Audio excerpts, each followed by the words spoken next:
मैं शैलेंद्र गुप्ता, शिव जी की चरण में हमार प्रणाम। माता गौरा पार्वती की चरण में हमार प्रणाम। नीलम दीदी हरेंद्र भैया के चरण में हमारा प्रणाम।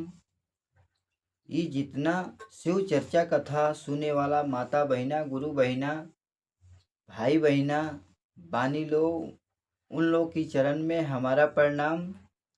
हम बहुत ही सुंदर अनाथ गरीब लड़की के शिव जी कैसे कन्यादान किए उसका कथा लेकर के आया हूँ। आप लोग इस कथा को अंत तक जरूर से जरूर सुनिएगा। हर हर महादेव, जय भोलेनाथ। कार्तिक गणेश की जय हो। हर हर शंभु, जय भोलेनाथ। एक शहर में गरीब पति पत्नी रह रहे थे और पति का नाम श्यामलाल जी था। श्यामलाल जी एक कंपनी में काम करते थे और उससे जो कुछ रुपया मिलता था तो 2 वक्त की रोटी का इंतजाम करते थे। और शुरू से ही दोनों पति पत्नी शिव जी के सच्चा भक्त थे। सुबह शाम शिव जी के पूजा पाठ भजन कीर्तन करते थे और तब जा कर के वो अपना 2 वक्त की रोटी का इंतजाम करते थे। जो श्यामलाल जी थे वह एक कंपनी में काम करते थे और उनकी एक छोटी लड़की थी। वह बहुत चंचल थी और श्यामलाल जी कंपनी में काम करने गए थे तो कुछ ऐसा प्रॉब्लम मशीन में हुआ कि उनके हाथ मशीन के अंदर चला गया और मशीन के अंदर जाने के कारण दोनों हाथ उसमें फिसल गया, बिल्कुल नाकामयाब हो गया हाथ। और उनको हॉस्पिटल ले गया तो डॉक्टर ने बोल दिया कि हाथ काटना पड़ेगा दोनों। अब दोनों हाथ इनकी कट गया। अब दोनों हाथ कट गया और पत्नी को पता चला तो हॉस्पिटल में गई। वह बहुत रोने लग गई। अब अपने पत्नी को रोते हुए श्यामलाल जी देखे तो वह बोलने लग गए कि कोई बात नहीं, भगवान सब कुछ सही कर देंगे। तो पत्नी बोली कि अब सही क्या होगा, तुम्हारे दोनों हाथ कट गया, अब क्या सही होगा। अब हम लोग की गुजारा कैसे होगा। गुजारा तो कैसे भी करके हो जाएगा, एक छोटी बच्ची है उसकी शादी ब्याह कैसे होगा। और पत्नी बोलने लग गई कि कैसा दिन देखने को मिल रहा है, अब हमारे बच्ची को शादी कैसे होगा। तो श्यामलाल जी बोले कि देखो, भगवान की शुक्र है कि मैं जिंदा हूँ। हाथ कट गया तो क्या दिक्कत है, कोई दिक्कत नहीं है। और तुम शिव जी के दोष मत दो। हमारी कोई पिछले जन्म में कोई चूक हुआ होगा, गलती हुई होगी, उसका सजा मिल रहा है। भगवान की इसमें तुम दोष मत दो। और बच्ची है, बच्ची हमारी तुम्हारी थोड़ी है, ये बच्ची शिव जी का ही है। शिव जी चाहेंगे तो शादी ब्याह करवाएंगे। और इतना दुख होने के बावजूद भी शिव जी का धन्यवाद कर रहे थे श्यामलाल जी। उनके दोनों हाथ कटने के बाद भी श्यामलाल जी शिव जी के धन्यवाद कर रहे थे और बोल रहे थे कि बच्ची शिव जी का है, शिव जी देख लेंगे जो कुछ भी है। तो इसीलिए बोला जाता है कि भगवान की शरण में हर समय रहा जाता है। दुख में सुख में भगवान जी को माना जाता है और दुख में भगवान जी को माना नहीं जाता है, कोसा जाता है। ऐसा होना नहीं चाहिए, क्योंकि सुख भी भगवान ही देते हैं और दुख भी भगवान ही देते हैं। इतना संकट आने के बावजूद भी वह शिव जी का पूजा पाठ करना छोड़े नहीं। अब दोनों हाथ कट गया है तो क्या है, लेकिन वो अपने मन से ही पूजा पाठ करते थे और उनकी पत्नी भी पूजा पाठ करती थी। ऐसे ही दिन बीतता गया ऐसे ही दिन बीतता गया। लड़की सयान हुई, बड़ी हो गई लड़की, तो ये परेशान होने लग गए और मने मने सोचने लग गए कि हे भगवान, कैसे जन्म की पाप हमारा है कि हमें इस संकट में देखना पड़ रहा है।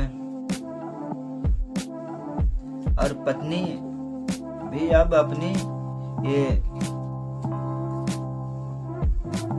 इधर उधर की काम करके 2 वक्त की रोटी का इंतजाम करती थी और पति ये देख करके बोलता था कि हमारे वजह से तुम्हारे को इतना दूसरे के यहाँ काम करना पड़ रहा है। यदि हमारा हाथ सही रहता तो तुम्हें कोई काम करना ना पड़ता।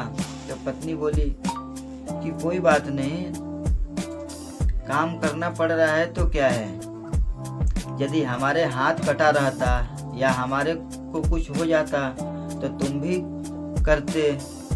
अब इसमें क्या है, घर पत्नी चलाए या पति चलाए कोई फर्क ना पड़ता है।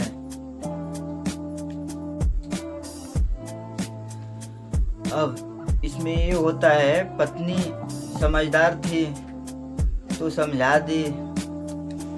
पति पत्नी एक दूसरे को दुख सुख में साथ देना ही चाहिए। दुख सुख तो आता रहता है, दुख में साथ दे करके जिंदगी को काटना चाहिए। दुख आया है तो सुख भी आएगा, वो समझाने के बाद फिर अपना वो पत्नी काम पे चली गई। अब ये टेंशन में रहने लग गए, क्योंकि इनको भी टेंशन हो रहा था कि अब बच्ची सयान हो गई, शादी करने लायक हो गई। तो कई जगह वो अपने बच्ची के रिश्ता शादी करने के लिए रिश्ता देखे। अब रिश्ता में दान दहेज की वजह से ही शादी कट जाती थी। अब ये बहुत परेशान हो गए। परेशान होने के बाद ऐसे ही कुछ दिन बीता तो किसी ने एक लड़के का रिश्ता लेकर के आया और बोला कि एक लड़का है, अपने बच्ची को वहीं पे शादी कर लीजिए, लेकिन वो बहुत गरीब है। तो ये बोले कि कोई बात नहीं, गरीब है तो क्या है, हम भी तो गरीब भिखारी हैं, हम करेंगे शादी। तो अगले दिन जा करके वो लड़के को देखे और देखने के बाद शादी का डेट फिक्स कर दिए। अब वहाँ इतना गरीब थे, संस्कारी थे लड़के वाले कि दान दहेज की कोई मांग ना रखे। बहुत से लोग हैं कि दान दहेज के चक्कर में शादी कट जाती है। अब ये दान दहेज की मांग ना रखे, तब भी इनको टेंशन था, क्योंकि दान दहेज ना देने के बावजूद भी घर पे खाना होने का व्यवस्था करना होता है शादी में। तो बहुत परेशान थे और हर समय सुबह शाम पूजा करते थे। तो शिव जी से यही गुहार करते थे कि हे शिव गुरु, हमारे तो दोनों हाथ कट गया और हम अपने बच्ची को शादी करने लायक ना बच गए। अब आपको ही रक्षा करना पड़ेगा, आपका ही ये बच्ची है, आपको ही देखभाल करना होगा। ऐसे ही शाम को गुहार लगा के सो गए तो शिव जी सपने में दर्शन दिए और बोले कि हे श्यामलाल जी, तुम परेशान क्यों हो रहे हो, तुम हमारे ऊपर छोड़ दो, सही हो जाएगा। तो 4-5 दिन ऐसे ही शादी को रह गया। अब शादी को रह गया तो और टेंशन बढ़ने लग गया। और शादी वाले दिन को ऐसे ही गाड़ी से सब सामान उतरने लग गया। अब जितना शादी ब्याह का सामान होता है, पलंग सोफा वगैरह सब उतरने लग गया इनके दरवाजे पे। अब इनको भी चकित होने लग गए और सोचने लग गए पता नहीं सामान कहाँ से आ रहा है, और किसी को पता नहीं चल रहा था। ऐसे ही सामान आया, और सामान आने के बाद शादी वाले दिन को शादी की तैयारी धूमधाम से हुई। उसके बाद श्यामलाल जी खुश होकर के शादी के माहौल में धूमधाम से मना रहे थे। तभी उस शादी के बीच में एक साधु बाबा आए और बोलने लग गए कि इस बच्ची को कन्यादान मैं करूँगा, कन्यादान मैं करूँगा। ऐसे ही अब ये भी मने मने सोचने लग गए कि हमारे शिव गुरु ही हैं, शिव गुरु का ही चमत्कार है। अब मने मने सोचने लग गए। फिर साधु बाबा वो बच्ची को कन्यादान किए। कन्यादान करने के बाद विदाई वगैरह हो गई बच्ची को।